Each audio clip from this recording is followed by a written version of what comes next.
She wasn't just rich. She wasn't just powerful. She was the gatekeeper of the Gilded Age, the woman who decided who belonged and who would forever be left standing outside the ballroom doors. She made gossip into an art form and exclusion into a weapon. And if you think today's mean girls invented social snubs, wait until you hear what she managed to do with nothing more than a calling card and an arched eyebrow. Tonight, we're stepping into the candlelit drawing rooms and glittering ballrooms of Gilded Age New York, where wealth was new, egos were fragile, and society was ruled by one woman's favor. Caroline Astor, known simply as Mrs. Astor, styled herself as the Queen of Manhattan.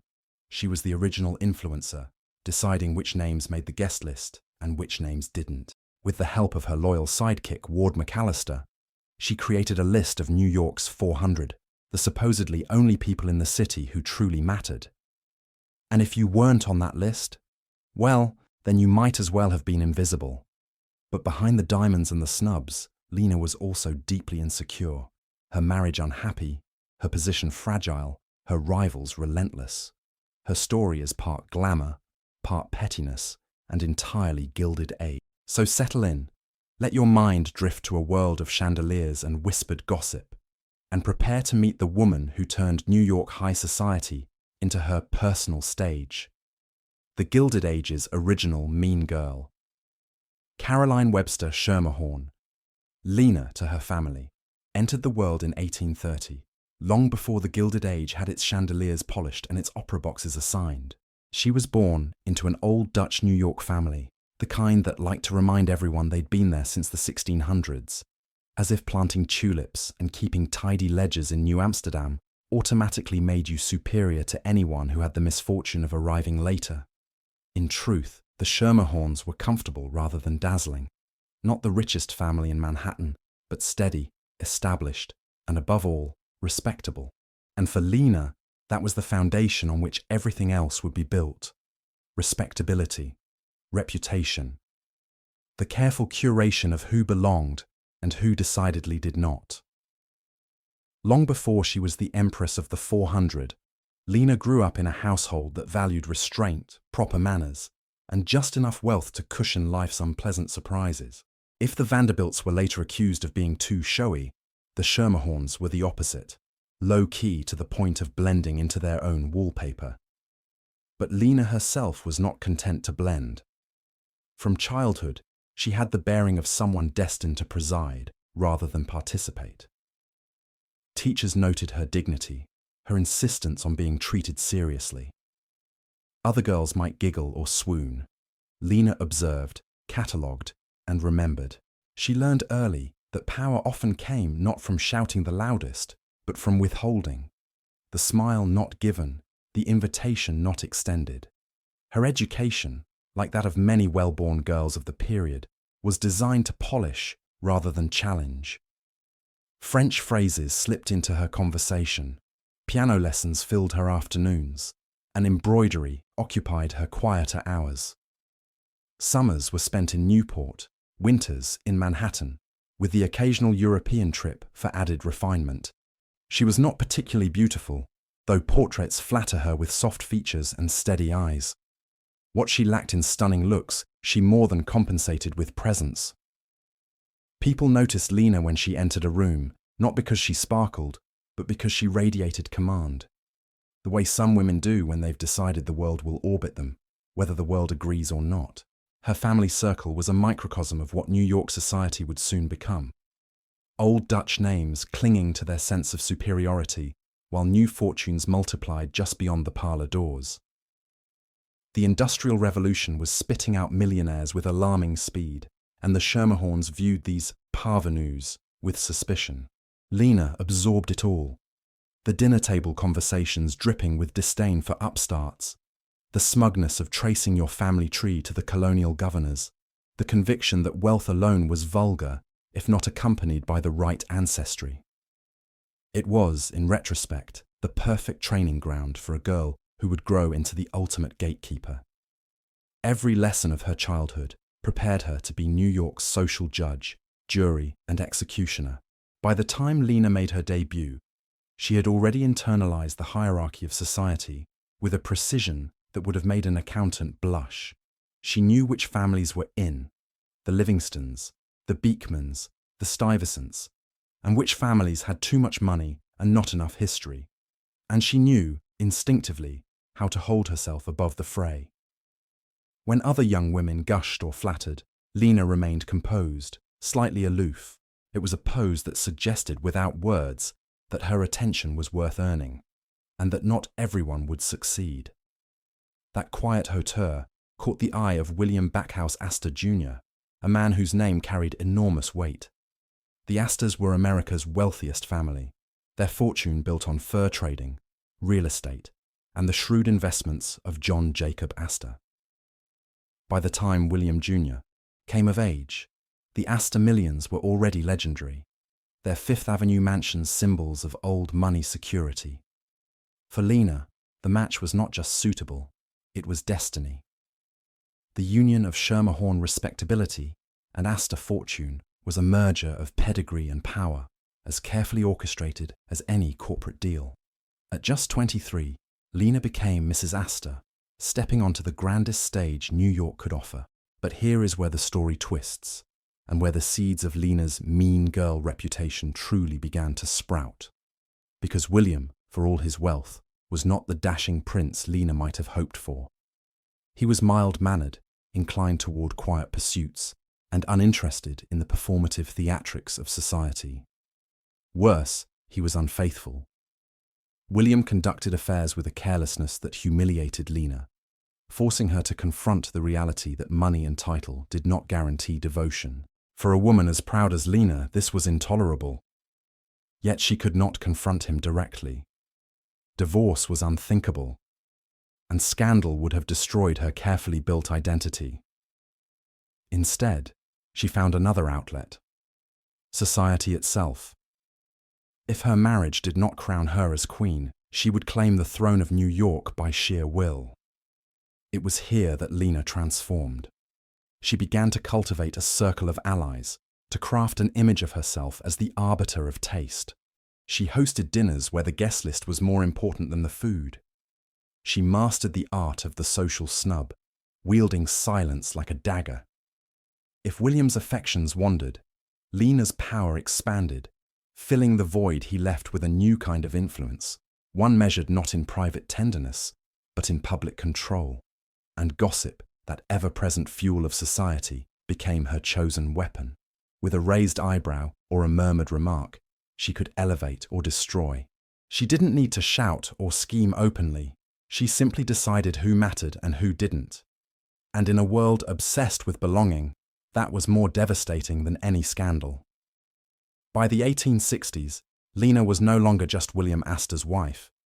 She was Mrs. Astor, the woman whose nod opened doors, whose disapproval could exile you from the glittering heart of New York life. She had turned her private disappointment into public dominance, her personal humiliation into a carefully choreographed persona. It was the perfect alchemy, pain transmuted into power, gossip refined into gold. And it was only the beginning. Marriage to William Backhouse Astor Jr. was, on paper, everything Lena had been raised to want. He was unimaginably wealthy, heir to America's grandest fortune, and carried a name that opened every door. But what no finishing school or aunt's lecture had prepared her for was the dull ache of a husband's indifference. William was not cruel. In fact, that might have been easier to bear. He was simply absent, mild-mannered, uninterested in the grand dance of society, and too easily distracted by pleasures that did not involve his wife. Whispers began early in their marriage. A lady spotted him in the company of an actress on Broadway. Another reported seeing him slip into the back entrance of a townhouse not his own. Servants murmured. And in Gilded Age New York, servants' whispers had a way of floating up into society gossip within days. For Lena, each rumor felt like a pinprick in the grand fabric of her life. She had secured the ultimate prize, a place at the top of the Astor fortune. And yet behind the curtains, she was humiliated. The world might imagine her gilded drawing rooms were filled with harmony and devotion, but Lena knew better. Her husband's affections wandered freely, and worse, he didn't bother to hide it. Imagine the sting, arriving at a dinner only to catch the fleeting glance between your husband and another woman across the room, or hearing the laugh of a young actress echoing in the same opera box where you were meant to reign supreme. Lena, whose pride was sharper than any diamond she wore, had to sit with that humiliation, spine rigid, smile fixed, while her insides seethed. And yet, she did nothing publicly. Divorce was not an option. It would have made her a social outcast. Confrontation might have fueled gossip even more. So, Lena learned the art of silence. She chose not to fight her husband's betrayals directly, but to reclaim dignity another way. Her decision was subtle but seismic. If William sought attention in private, Lena would claim it in public. If she could not command her husband's loyalty, she would command New York's. She would build a fortress of reputation so impenetrable that no whispered scandal could touch her. The humiliation never disappeared. It hardened into resolve. Every calling card she refused, every name she struck from a guest list, every cold smile she offered at a ball, it all traced back to that wound. The woman who would become the Gilded Age's most notorious gatekeeper was forged in the fire of her husband's indifference. Society thought it was William's fortune that made Lena powerful. In truth, it was his faithlessness. Nothing fuels a mean girl quite like the need to never, ever feel humiliated again. If humiliation was the wound, then society became Lena's cure. She would not confront William's unfaithfulness head-on. That was far too messy and far too dangerous in an age where divorce was a scandal greater than adultery. Instead, she decided on something infinitely cleverer. She would control the world around him. If she couldn't rule her husband, she would rule New York. And she didn't just step into society, she reshaped it. By the 1860s, New York was a city in flux. The Civil War had ended, fortunes were exploding, and Fifth Avenue was rising with a row of new palaces built by men who had gone from farm boys to financiers in a single generation. These were the nouveaux riches, industrialists, railroad tycoons, and self-made millionaires whose money was dazzling, but whose family trees were suspiciously short. To the old Dutch families like the Schermerhorns, these newcomers were vulgar. They built marble houses but lacked the quiet gravitas of ancestry. They wore diamonds the size of pigeon eggs, but couldn't trace their bloodlines past the Revolution. For Lena, this was an opportunity served on a silver platter. New York was desperate for a referee, someone who could declare who belonged and who did not. And Lena stepped forward, a woman scorned at home but untouchable in public. She began quietly. Small dinners, carefully selected guests, conversations laced with subtle judgment. Who received an invitation mattered more than what was served. Who was excluded was noticed even more. And soon, society began to orbit Lena, sensing her approval or disdain could make or break reputations. But Lena was no fool. She knew she needed an ally, someone who could provide the rules and language to codify her instincts into law. Enter Ward McAllister. Ward was a Southern-born lawyer with a gift for self-promotion and a love of society that bordered on obsession. He was witty, flamboyant, and perhaps a touch ridiculous. One journalist described him as the self-anointed high priest of snobbery. But he had something Lena needed: a system. Ward understood how European aristocracy worked, with its rigid hierarchies, unspoken rules, and elaborate rituals. Together, Lena and Ward would apply those lessons to New York. It was an unlikely partnership. Lena, stiff-backed and aloof, and Ward, preening and theatrical. But together they were lethal. Ward coined the term the 400, supposedly the exact number of people who truly mattered in New York society. The figure, he quipped, was based on the capacity of Mrs. Astor's ballroom. Whether or not this was mathematically accurate didn't matter. What mattered was the symbolism. If you weren't on Lena's list, you weren't in society. Period. The effect was electric. Overnight, New York's elite scrambled not just for wealth but for Lena's approval. Imagine the scene. A newly rich railroad tycoon builds a mansion dripping with marble, but his wife frets because she hasn't received an invitation to Lena's annual ball. The Vanderbilts, with all their millions, fumed at being excluded. Invitations became currency, and Lena was the mint. And gossip. Oh, how gossip thrived under this system. Who was snubbed? Who made the cut? A glance at a guest list could ignite weeks of whispered speculation. Lena became the author of New York's most addictive serial, Society itself. Every ballroom was her stage, every card table her tribunal. Of course, this power wasn't wielded with open cruelty. Lena was far too clever for that. She ruled with a cool detachment, an eyebrow arched just high enough to convey dismissal without a word spoken. Her weapon was absence. She didn't scream or slander. She simply refused to see you. In a city desperate to be seen, that was devastation enough. Behind the chandeliers and the champagne, though, Lena's rule had a deeply personal edge.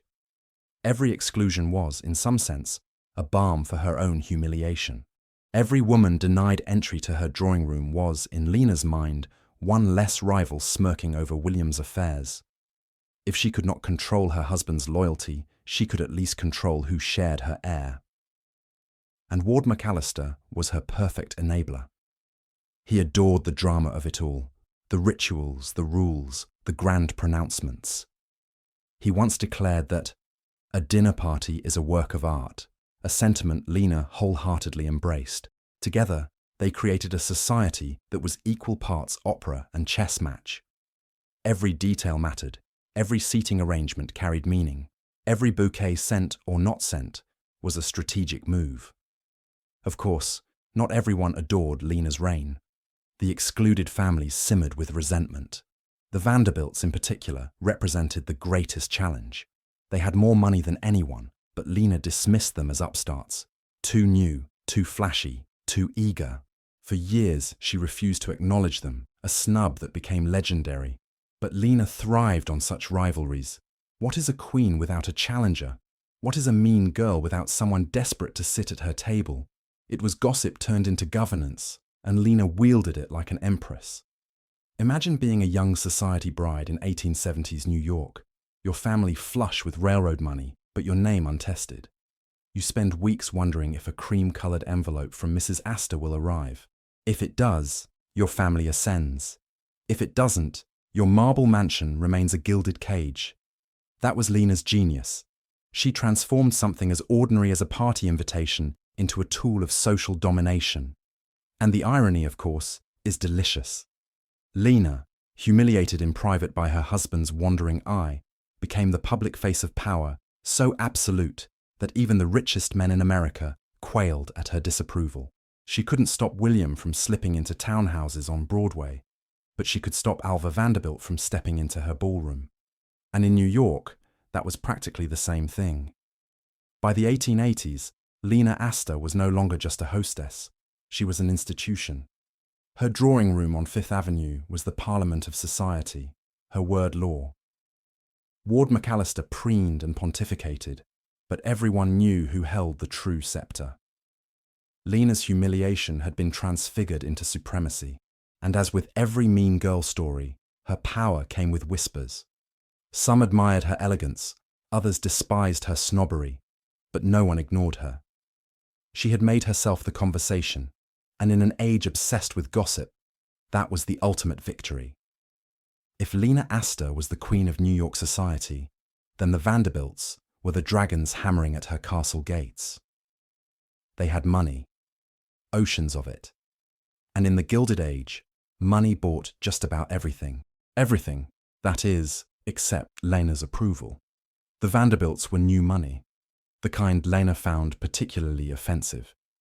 Cornelius Commodore Vanderbilt had clawed his way up from ferry operator to railroad baron, and while his descendants inherited his billions, they did not inherit the polish that Lena demanded of her inner circle. To her, they were embarrassingly vulgar. All diamonds and marble, no lineage or subtlety. And so she made the simplest, cruelest move available. She ignored them. No invitations, no acknowledgements, not even a polite call. The Vanderbilts, with their gleaming Fifth Avenue mansions, found themselves on the outside looking in, like children pressing their noses against a sweet shop window. And Lena loved it. Her power lay not just in who she included, but in who she excluded. The Vanderbilts could spend millions on architecture, gowns, or jewels, but until Lena allowed it, they would never matter. Society whispered about the snub endlessly. Dinner guests smirked behind fans. Gossip columns hinted at it in sly tones. It became a parlor game. Which Vanderbilt had tried and failed to get into Mrs. Astor's drawing room this week? The drama peaked with Alva Vanderbilt, wife of William K. Vanderbilt, who was as ambitious as she was determined. Alva had the money and the nerve to challenge Lena's throne, and she plotted her revenge not with daggers, but with chandeliers. In 1883, Alva threw a ball. And not just any ball. It was a masquerade so lavish that it made every previous party in New York look like a child's birthday tea. Her Fifth Avenue mansion glittered with lights, its rooms overflowing with orchids, velvet drapes, and gilded furniture brought in just for the occasion. Costumes were ordered from Paris, jewels borrowed from vaults, orchestras imported for the night. Guests arrived as kings, queens, knights, and mythological figures. It was, simply put, irresistible. Lena could ignore the Vanderbilts no longer. When even her closest allies began slipping away to attend Alva's spectacle, Lena was forced to bend. The day after the ball, the Vanderbilts were in, finally, triumphantly, irrevocably in. It was a humiliation Lena never quite forgot. She had been outmaneuvered at her own game by a woman she considered beneath her. The gossip swirled gleefully. Mrs. Astor had to bow to Mrs. Vanderbilt. To Lena, the sting was sharp, but she carried it with her trademark froideur. She did not scream or sulk. She simply tightened her grip elsewhere, determined never again to be caught off guard. The Vanderbilt feud revealed both Lena's brilliance and her weakness. She could control the invitations, but she couldn't stop the tides of money reshaping New York. Still, in the eyes of many, she remained the queen bee, a reminder that sometimes the most ruthless power is not wealth, but the ability to say no. The Vanderbilts may have been Lena's most famous feud, but they were hardly her only one. If society was a chessboard, then Lena moved her pieces with ruthless precision, leaving a trail of excluded names in her wake. One such case was Alexander Turney Stewart, the dry goods merchant who built an empire that would one day become the foundation of modern department stores. Stewart was fabulously wealthy, a pioneer of consumer capitalism, but to Lena, he was simply a shopkeeper. Never mind that his fortune dwarfed many of the old money families she coddled. In her eyes, trade was a stain that no diamonds could wash away, so she ignored him, completely. The Stewarts were never invited to her dinners, never acknowledged in her drawing room. For a man who had outfitted half of New York's wardrobes, the snub was galling, and society feasted on the gossip, trading stories of the mighty merchant who couldn't buy his way past Mrs. Astor's velvet rope. But Lena's true art lay in her balls. These were not simply parties. They were statements, invitations to one of Mrs. Astor's famous balls were the ultimate symbol of acceptance, and the process of getting them was deliberately mysterious. Some claimed she personally dictated every name. Others whispered that Ward McAllister acted as her gatekeeper, but everyone agreed. An invitation was worth more than gold. Her ballroom on Fifth Avenue could hold precisely 400 guests, or so the legend went, and from this came the infamous number. The 400 became shorthand for New York's elite, those deemed worthy of Lena's approval. Newspapers obsessed over it, satirical cartoons mocked it, but no one could resist its power. If your name was on the list, you were somebody. If it wasn't, you were nobody, no matter how much money you had. The balls themselves were spectacles, chandeliers dripping with crystals, tables groaning under the weight of oysters and champagne, gowns fresh from Paris, tiaras flashing under gaslight, and in the center of it all stood Lena, cool and composed, her very presence a reminder that none of it happened without her blessing. The cruelest part was how subtle her cruelty could be. She didn't scream or gossip openly. She simply erased people. A family might spend millions building a palace, and yet, if Lena did not recognize them, they might as well have been living in a boarding house. Guests would arrive at her events already trembling, knowing that a single misstep could mean banishment. Society thrived on the tension. The snubs were as entertaining as the soirees themselves. Who had been dropped from the list this season? Who had been quietly replaced? The guessing game was delicious, and Lena presided over it with the same cold authority she used to mask the cracks in her private life. It was gossip as governance, exclusion as art, and Lena mastered it like no one before her. By the mid-1880s, Caroline Lena Astor was no longer just a society hostess. She was society itself. Imagine a city that doubled in size every decade, fortunes multiplying so fast that marble palaces seemed to sprout like mushrooms after rain. Yet amid all that dizzying wealth, only one woman had the authority to say, "Yes, you belong," or "No, you do not." That woman was Lena. Her Fifth Avenue ballroom was the epicenter of her empire. Guests would descend the steps in silk and velvet, diamonds catching the light of chandeliers, whispers fluttering faster than the waltz. Ward McAllister strutted like a ringmaster, reminding everyone that a dinner party is a work of art, while Lena sat in serene command, every inch the queen she believed herself to be. The number 400 became a kind of social scripture. To be among the chosen was proof of refinement. To be excluded was a humiliation money could not erase. People begged, bribed, and schemed for Lena's favor. Families retooled their daughters, tutoring them in French and piano, in hopes that a hint of polish might open doors. Husbands groaned at the expense of gowns and tiaras, but they paid up, because to be invited was to exist. And Lena relished it. She was the ultimate mean girl, but she didn't have to raise her voice or spread rumors. Her silence was louder than any insult.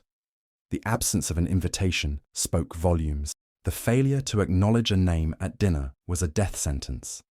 She wielded social annihilation with the same cool grace other women used to pour tea. The irony, of course, was that Lena's private life remained anything but regal. William Astor's affairs continued as open secrets, while Lena's own health grew fragile. Yet none of it showed when she appeared in public. Dressed in her signature black velvet gowns, glittering with diamonds, she radiated composure. Society never saw her waver, because Lena understood something fundamental. Appearances were reality in the Gilded Age. If you looked like a queen, then you were one. Her reign coincided with New York's most decadent years. Balls lasted until dawn. Opera boxes were fiercely fought over. Mansions grew taller, ceilings higher, chandeliers heavier, as if architecture itself were trying to outdo Lena's sense of grandeur. And though she didn't build railroads or steamships, Lena was just as much a titan of the era. Her currency was approval, and her bank was gossip. Of course, every mean girl needs an entourage. Ward McAllister was her loudest cheerleader, parroting her opinions to the press and defending her choices as if they were divine law. Daughters of old families flocked to her like handmaidens, eager to bask in her glow, and society men, financiers, lawyers, even politicians, learned quickly that their wives' social standing often mattered more than their own. At her peak, Lena wasn't just deciding who attended her balls. She was shaping who intermarried, who rose, and who faded. She was, in her own way, arranging the DNA of America's upper class. The idea that a Schermerhorn girl, humiliated in her own marriage, had turned herself into the gatekeeper of an entire city would have astonished her ancestors. But Lena never doubted it. She lived her role so completely that others simply believed. She had become Mrs. Astor, the definite article, as if there were no other, and for a time, there truly wasn't. Caroline Astor wasn't simply a hostess. She was a strategist. And like every great mean girl, she mastered the art of soft power, the power of gossip, the power of silence, and the power of knowing exactly when to drop a social dagger with a smile. If you've ever seen a high school queen bee operate, you know the rules. Praise someone just enough to keep them orbiting, but never enough for them to shine. That was Lena's method with the women of New York. She kept them close but beneath her, flattering their gowns while ensuring they never threatened her spotlight. Compliment the emeralds, dismiss the family fortune. It was a balancing act so precise it could have been choreographed. And make no mistake, she thrived on rivalry. Take her icy dismissal of Mrs. Parran Stevens, a hotelier's wife who dared to imagine she could claim a place in society. The Stevens fortune came from hospitality, which to Lena was just a polite word for trade. In Lena's world, trade was a permanent stain. You could wear pearls, but you would always smell faintly of coal smoke or shipping crates. Parran Stevens's attempts at social climbing were met with Lena's sharpest weapon: indifference. She refused her calls, left her off guest lists, and treated her existence as if it were a clerical error. Society caught the cue, and Mrs. Stevens was quietly erased from the drawing rooms that mattered. Lena also perfected the art of the controlled leak. Gossip in the Gilded Age was as addictive as Instagram reels are today. Who wore what? Who danced with whom? Whose jewels were borrowed rather than owned? These morsels spread through parlors faster than smoke through a chimney. Lena didn't need to repeat gossip herself. She only had to make sure it landed in the right ears. A sigh here, a pause there, a faintly raised brow when a name was mentioned. It was enough to set tongues wagging. The most devastating thing she ever said about a rival was often nothing at all. Her soirees became the arena where these silent battles played out. Guests watched with bated breath as Lena dispensed attention like communion wafers. A warm greeting from Mrs. Astor meant you were safe, perhaps even exalted. A cool nod, or worse, no acknowledgement at all, and you might as well not exist. It was cancel culture, but in velvet and diamonds. And she knew her audience. The wives of industrial titans weren't merely attending her balls.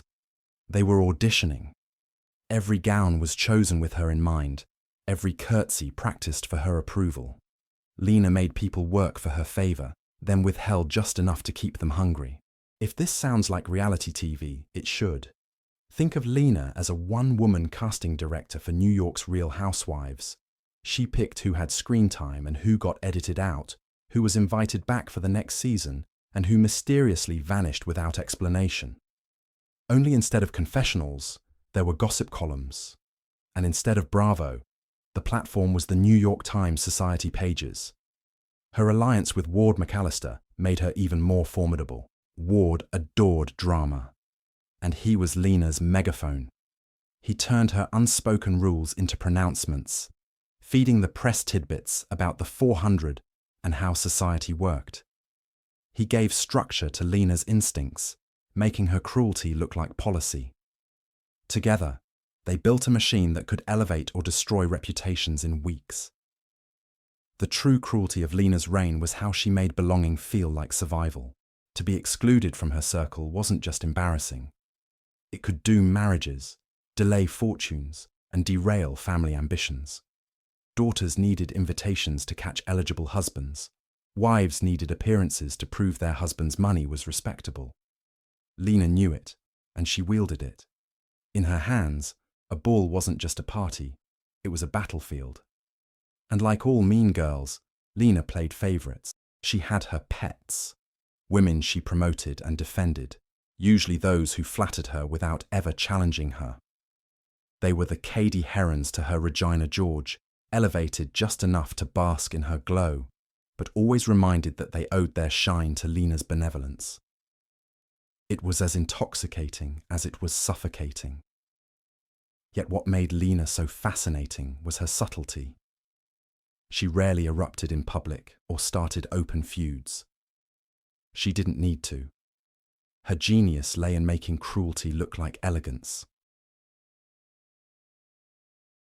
a raised brow, a withheld smile, a name struck from a list. It was pettiness dressed in velvet, meanness hidden in manners. And for years, it worked. She ruled New York with an iron fan, the city's ultimate arbiter of taste and terror. If you wanted in, you had to bow.